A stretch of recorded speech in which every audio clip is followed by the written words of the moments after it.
छत्रपती संभाजीनगर जिल्ह्यातील रहिमपूर येथे गुटखा माफियांची मुजोरी पुन्हा एकदा समोर आली आहे. अन्न व औषध प्रशासनाच्या पथकाने पहाटेच्या कारवाईत प्रतिबंधित गुटख्याने भरलेला ट्रक जप्त केला होता. मात्र काही वेळातच काळ्या स्कॉर्पिओमधून आलेल्या 5 ते 6 जणांनी अधिकाऱ्यांना धमकावत गोंधळ घातला. यावेळी महिला अन्न सुरक्षा अधिकारी प्रज्ञा सुरसे यांना स्कॉर्पिओखाली चिरडण्याचा प्रयत्न करण्यात आला.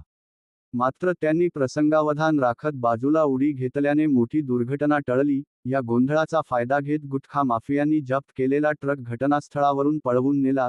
घटनेनंतर पोलिसांनी जीवे मारण्याचा प्रयत्न, सरकारी कामात अडथळा आणि धमकावणे यासह विविध गंभीर कलमांखाली गुन्हे दाखल केले आहेत. 2 संशयितांना ताब्यात घेण्यात आले असून फरार आरोपींचा शोध सुरू आहे. शासकीय अधिकाऱ्यांवर झालेल्या या हल्ल्यामुळे गुटखा माफियांच्या वाढत्या धाडसाबाबत चिंता व्यक्त केली जात आहे. आता या प्रकरणात प्रशासन किती कठोर कारवाई करते, याकडे संपूर्ण राज्याचे लक्ष लागले आहे.